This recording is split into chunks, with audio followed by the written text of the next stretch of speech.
Shalom and welcome to Questions and Answers with Rabbi Eric Tokajer. This week's question comes from the book of 1 Corinthians chapter 10. And there's a series of verses, and I'm going to be reading from verse 23 that deal with a topic that was a question that Jonathan brought forth. And so here's the verses. Everything is permitted, but not everything is helpful. Everything is permitted, but not everything builds up. Let no one seek his own good, but the good of his neighbor.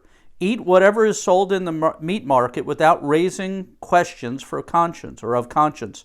For the earth is the Lord's and its fullness. If an unbeliever invites you over and you want to go eat, eat whatever is set before you, without raising question of conscience. But if anyone says to you, this is from an idol sacrifice, do not eat it, for the sake of the one who informed you and for the sake of conscience. Not your own conscience, but the other person's. For why is my freedom judged by another's conscience? If I partake with thankfulness, why am I denounced because of something I give thanks for? So the context of these verses is important. First of all, we're talking to a group of believers, and they are not wondering, is it okay to eat pork or monkey or sea spiders or urchins. It's talking about foods that are offered in the market that you would eat, because the Bible doesn't contradict itself, and if God said something was unclean or an abomination, it's still unclean and abomination.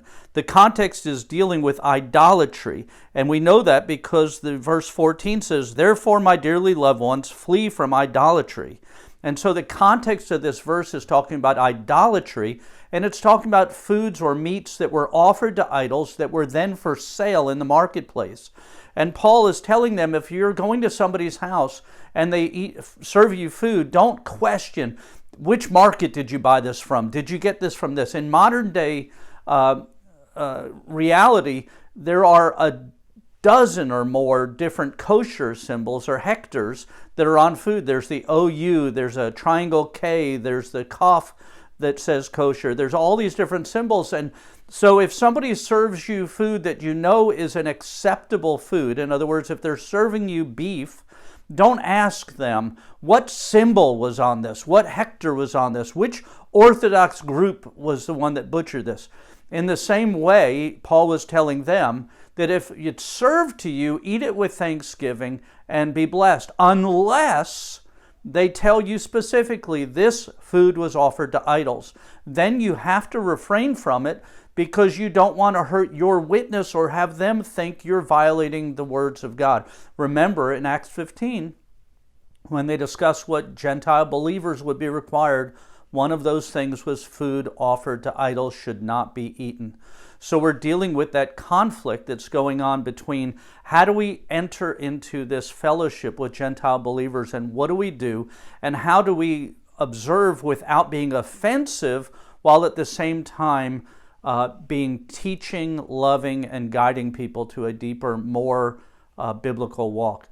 So he is not telling you in 1 Corinthians, Paul is not telling you that you can just go ahead and eat anything. If somebody serves you a lobster, don't ask him where it came from unless he tells you.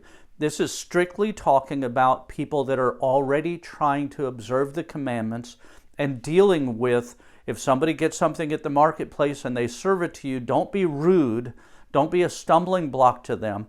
But if they tell you it's offered to idols, then you need to refrain from eating it for your witness and testimony, and so that they will see God is real within you. Thank you for watching this. If you have any questions you'd like me to answer, email them to RabbiEricT@britam.org, and I will answer them on a future video. I hope this has been a blessing. If it is, I hope you'll share it with others and be a blessing to them. Thank you, and shalom.